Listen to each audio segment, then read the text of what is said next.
welcome to Three Guys Garage today. Yeah, we brought a friend Joe from Cars.com to help us go rally style. That's right, we've been wanting to rally for a while, but Joe helped us pick out the right model, year, and the right specs.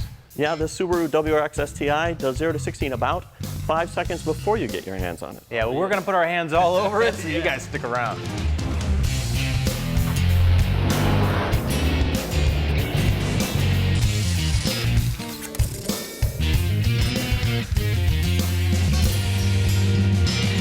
I've been, inspired by World Rally Car racing for a long time. All-wheel drive, super boosted engines, ripping it up on the ice, the snow, the dirt, the pavement, you name it. These things are flying and they're doing crazy stuff. Well, as a muscle car guy, I always tend to get a little nervous when I see these in the rearview mirror. You're like, another one of those. 300 horsepower under the hood, bone stock, these things get down. Yeah, well, we got some help from Joe at Cars.com. And it's a great site because you can go look up cars to buy, you can put cars in there to sell. You got a lot of information there about vehicles. You do a lot of tech writing, right? And you can look at what kind of prices you should be paying for a car so you don't go out and get burned. It's a great place to find project cars too, right? It's actually more than ever a good place to find a project car, and it's partly because when people do their listings, they do their ads, and you can sell your own car. It's not just dealer ads. They tend to be more honest. The best ads, the ones that do the best, are the ones that are completely straightforward. They say, hey, got a little rust, or needs a clutch soon, needs brakes soon, and guys who are confident with a torque wrench will say, hey, I can do that. The car's pretty reasonably priced. This is my opportunity. Yeah, that honesty always makes me feel a little bit better as I'm talking to the person. I don't feel like there's so much more buried under the car. I'm more actually likely to buy it if you're more honest with what's wrong with it. That's exactly it. I think people are more concerned with what sellers don't say than they are if they do say something like there's rust, or they take a picture. Pictures now include things like dents, rust, stains on the inside. It's just so you know what you're getting. You feel much more confident. And you're going to find most of that stuff anyway, so go ahead and get it up front. That's it. And that's what they're showing and doing at Cars.com. And I can't wait to show and do this little thing right here. So you guys, you helped us pick out kind of the right kind of era base model. A 2006, like you said, WRX, which is their boosted rally car inspired version, and then the STI pushes it that much further. So 300 horsepower, gobs and gobs of torque, even though it's a small 2.5 liter four-banger motor. So what are we all going to do to it today, man? All right, today is about making more power. Okay. So we're going to do some. Gotta get it to breathe better. It's all about breathing in and out. Okay. So we're going to do the whole intake side. We're going to do the exhaust side. Get that turbo spooled up. We got even some turbo control stuff, which we'll show you is pretty neat. We might try to wrangle Joe here into getting greasy with us, but if he escapes, we understand. I'm willing. All right, man, let's get into it. That's what I'm talking about, Kev. A lot of parts, man. As if the 300 horsepower 2.5 liter sits under the hood wasn't enough. No, it's not. It's never enough. All right. So we're going to bump it up. Now, Motivicity set us up with a lot of killer parts to raise that level up. Quite a few notches. And one of the big wholesalers, for sport compacts in the country, so all you dealers and shops know where to get hooked up. Yeah, man. Speaking of hooked up, Grimsby sent us this up pipe. And as you know, there's a couple of exhaust banks sitting over here. They come together. You got to get that all that speed and velocity of the air up there to the turbo as fast as possible. Well, the OE pipe has a lot of bends, a lot of stuff that causes turbulence. Well, Grimsby came up with a pipe, heavy-duty flex joint, that gets it up there as fast as we can. We get that spooled up quicker. That's right. We want to get all that energy into the turbo. Once we've extracted it, compress the gases for the cold side, we want to just get the hot gases out. So we've got a nice free-flowing exhaust. This mounts right to the turbo. We can take it all the way back to the back of the car. Yeah, on the cold side, we got a new cold air intake. Yeah, and we got a little adapter here to bolt that together. So that's super simple. I'm loving this little space-age looking blow-off valve. Check that thing out. Yeah, that's pretty neat. That's going to help a lot with that tip-in response. Yeah, it's a dual valve too, so it's got a big valve in there and a small valve. Kind of cool. Yeah, so it'll really help, get that performance feel out of that car. And at the end, we're going to throw a little bit of tuning on it with the COP tuner. And you know what? I'm kind of sick of sitting around talking about parts. I'd rather go bolt them on. So you guys stick around, because when we come back, it's all about the flamethrower. Look out, buddy.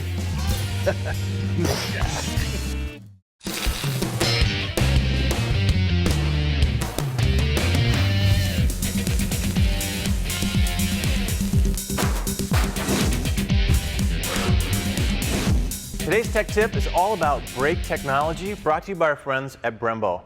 Now, braking is all about converting the energy in your vehicle, the speed that you're traveling, all the momentum, into heat. So as soon as you clamp that pad onto that rotor, you're taking energy and just massively dosing the rotor itself, the pad, and the caliper. So there's a lot of attention to detail when designing these components. Now this is an aftermarket replacement rotor from Brembo, and what's really cool about it is some of the technologies that they baked in. Now if you look inside the rotor cutaway, now this is PVD, pillar venting technology, and what it does is as air flows from the inside of the rotor to the outside up through these channels, it's got a lot more surface area than just a radial venting system. It also distributes the heat more evenly, so you don't have undulations in the rotor as hot spots and cold spots as they expand and contract.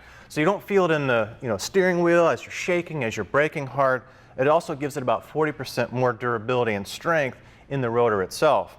Now what's kind of neat about these rotors from Brembo, they've got a UV coating on them, which is sort of a semi-metallic looking coating, and right out of the box they don't have an oil film on it. You don't have to clean them. So you can pull it out of the box, install it right in your vehicle, and go. Now, looking into the future, we've got things like this, a carbon ceramic brake rotor going with a carbon pad. Now this guy right here is about half the weight, less even than an equivalent iron rotor of the same size, but it can handle a massive amount of heat. You see these things on Ferraris, Aston Martins, all kinds of performance vehicles. Hopefully someday we'll see some of that technology trickle into our own. Really cool stuff from Brembo. Check them out at Federated Auto Parts.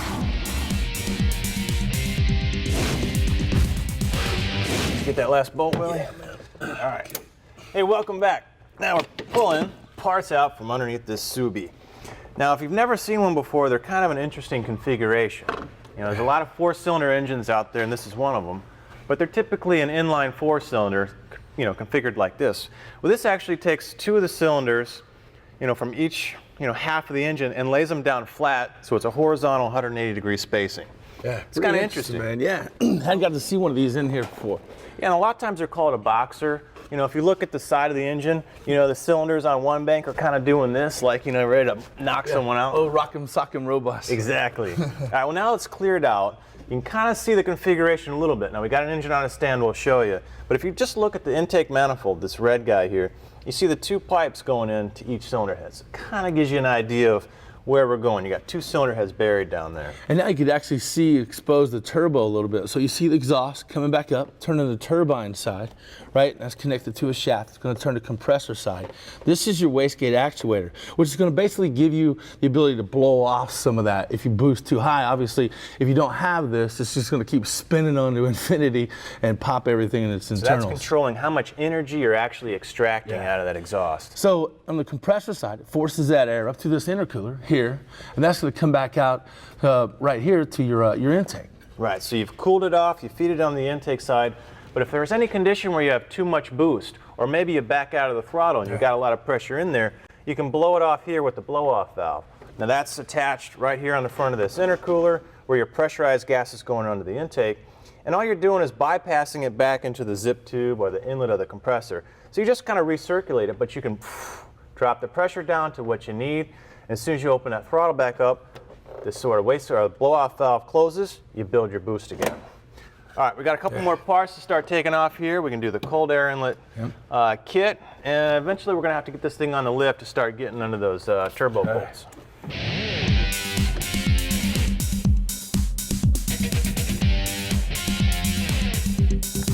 All right, we've got our air box kind of cleaned out of here. We can start working that cold air in. And while we're up top, we're going to go ahead and unhook the downpipe bolts from the top side. We'll get the others from the bottom.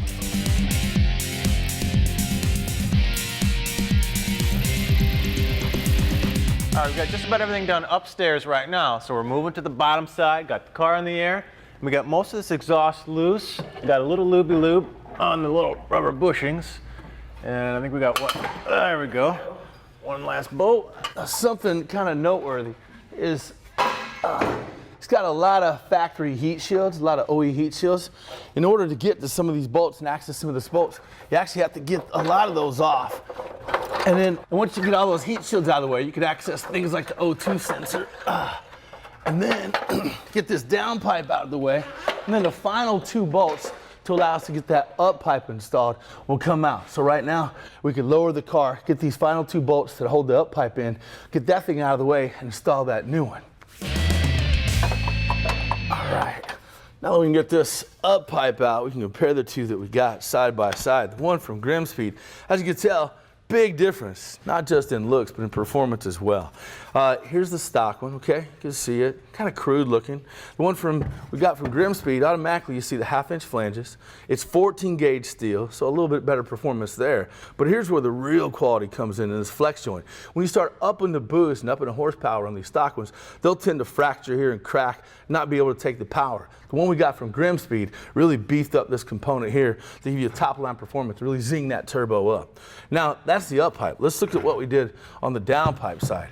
Now, as you can tell on the turbo, all right, turbine sits right in here. Good place for it. But these edges are really, really sharp. And then when the wastegate opens, what's going to happen? You have a little bit of a port here, but when the wastegate opens, those gases are going to wall up against here, travel this direction, and then into this port here. As you can see on the turbo, you have the turbine here on this side, and then your wastegate opening up on this side. Now, the new one that we got on the downpipe, as you can tell, just a big open port. So that's going to allow those gases to really escape through here a lot faster.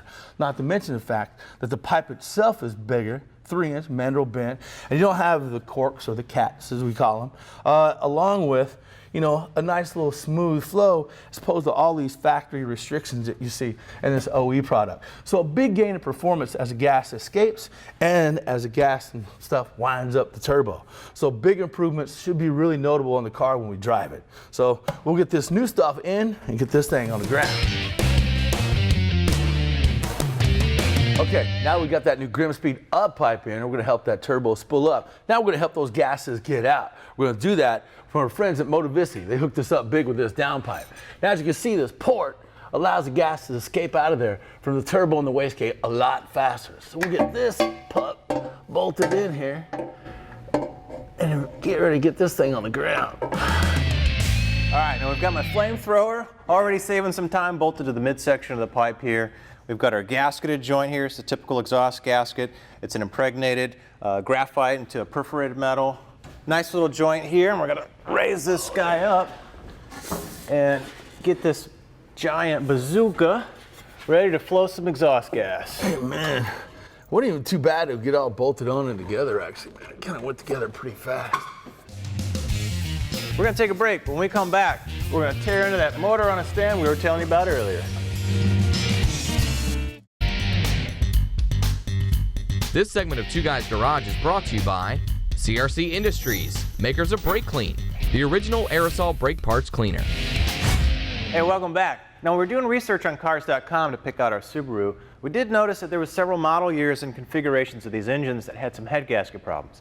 Now, there was some switching between the old composite style to the new MLS, or multi-layer steel gaskets in there, and we get a lot of reader questions on, well, what is this MLS technology? So what better thing to do? Grab our shovel and start digging in. So we've got a spare engine. Now, this is the NA version. This came out of like an 08 Legacy. Makes about 175 horsepower, real similar configuration to the boosted version in our WRX. Let's start tearing into this thing. Check out this cool little configuration.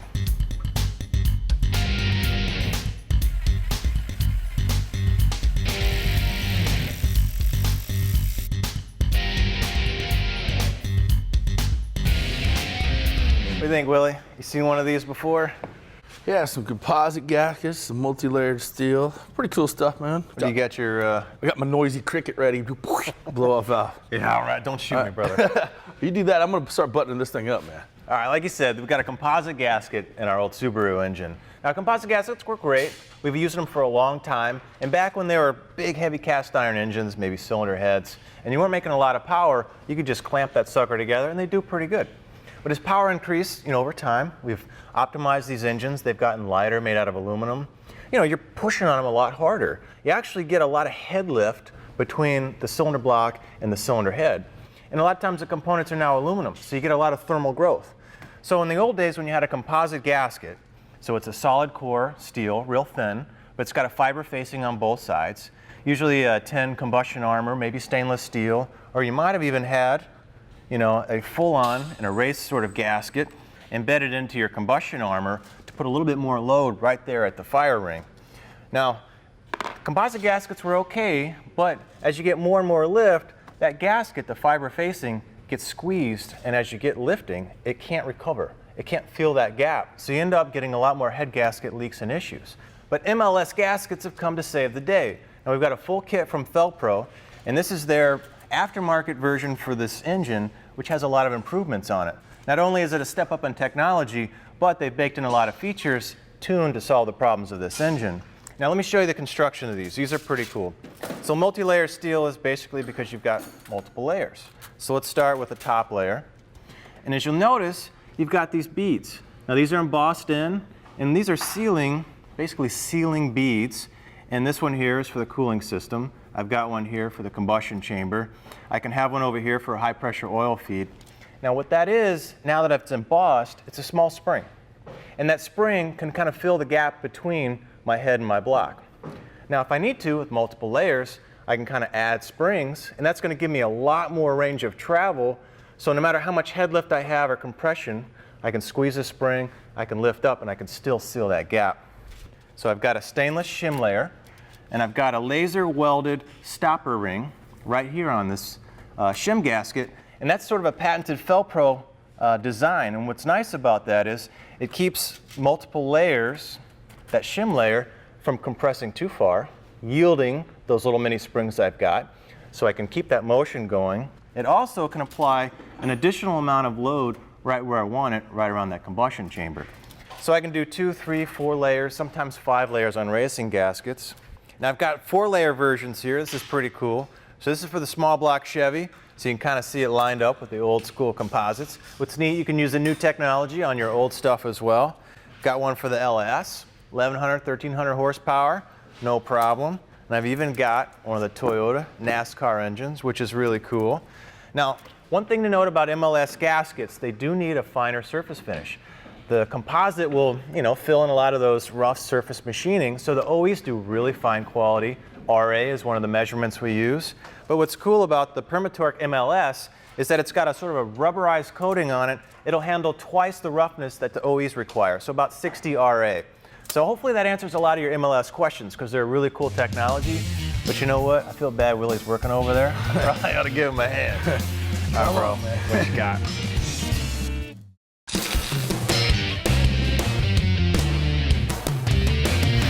Hey, welcome back and welcome to the parts room. Yeah. Now first up, this is the battery extender from Schumacher Electric. Yeah, it's a battery extender and maintainer. Cool thing about this, it makes charging easy. You just connect it on, it tells you whether you have a 6-volt or 12-volt system. Yeah, it's got a microprocessor in it, super smart. Yeah. 8 stages of charging. It knows if it's 6-volt, 12-volt, reverse polarity, so you can't screw it up. And you got a lot of adapters for however you want to hook up to your battery. The old clamp style, whether you want to hook up through your cigarette lighter, ring terminal, so you can always have it connected. And all you do is just come in here and plug this guy, take it off, you're ready to go. Yep, it's the SP1 battery maintainer and extender powered by Schumacher. Okay, next up for crossover, it's the SynGuard Torque Guard TS295. Now this is the heavy-duty training fluid for Allison transmissions. Yeah, so if you're running, a big cement truck, maybe a heavy-duty pickup truck, a Motorhomes. dually, motorhome, you name it, you're running an Allison transmission. This is a polyalpha olefin-based full synthetic, spec'd out specifically for the Allison, meeting the TS295, specifications. So this is ready to go out and haul and tow. And as long as you're running this fluid, it's going to warranty you in the Allison transmissions. It's got an additive package to ensure maximum life under extreme conditions as well. Yeah, this is SynGuard. It's their Torque Guard TES 295. All right, next up, it's Remy remanufactured alternators. Now, the great thing about this company, they've been making precision rotating electrical equipment for over 100 years. Yeah, and the great thing about these Remy remanufactured alternators, they go through the same rigorous type testing as their OE counterpart, and that gives you the highest quality in fit, form, and function. Yeah, now what comes off your car is basically what comes out of the box. Now, if it's got a Lightens OAD, which is a overrunning alternator decoupler, so this will actually decouple, if you're accelerating and let off the throttle, all that mass can spin a clutch. If it's got a Lightens on it, it'll come with a Lightens OAD coupler on it. So next time you need to change your alternator, check out the guys at Remy. Available at Federated Auto Parts. And next up from Blue Devil, it's their head gasket sealant. Yeah, and coolant repair does everything from heater cores to head gaskets. Cool thing I like about this is it doesn't have any of those fillers, those pellets or anything. So it looks kind of like a window cleaner. Yeah, and how it works is it's going to flow through your cooling system. And wherever you have a leak point, you're going to have an oxygen point. That's where it can coagulate, kind of like your blood, and it'll patch and fill itself and, you know, seal that repair. Now, it's a permanent fix, and what's nice about a product like this is a lot of times your car repair for the vehicle is worth, it's just way too expensive, it's not worth spending the money on. You can try something like this. If it doesn't work, you can get your money back. It's non-clogging, permanent sealer, and it's compatible with antifreeze and water. It's Blue Devil head gasket sealer. For more information about anything you've seen on today's show, check out speed.com or visit TwoGuysGarage.com. This segment of Two Guys Garage is brought to you by CarAncestry.com. Create your free virtual garage at CarAncestry.com. Hey, welcome back. Just polishing up the details here. Willie's about ready to throw in a cow. Hey man, I just sent you a flash. This thing's pretty cool. It's by Cobb. It's called Access Port. And you can do just about anything. It's a data logger. Literally, it's got all kinds of options and stuff. You can troubleshoot it in case you pull a code. You can fix it, reset it on this little guy as well. You could deal your pitch in, your revs. It even has a valet sort of scenario where if you don't want the valet guy revving your motor, it won't rev past 3,000 RPM. Pretty cool stuff. It's Cobb Access Port. It's literally tuned in the palm of your hand. If you got a computer, you can hook it up to this and actually do some fine tuning, but it says it took, man. So anytime you want to fire this pup off, we're ready to go. All right, now we're about 1.5 in our stages of build. So we got the first little steps on getting this thing running pretty hot. Next we'll come back, we'll throw some injectors, more fuel pump, a little more aggressive cow. Who knows from there, but let's get this hood closed. This baby is ready to go for the first test drive. Yeah. Here we go. It's fired up. Cool, cool, cool, cool. All right. You know what that sounds like? Yeah. A heck of a lot of fun. We're out of time today, man. Yeah. We're gonna go try to get that 4-wheel burnout. Loving that. All right, I'm jumping over.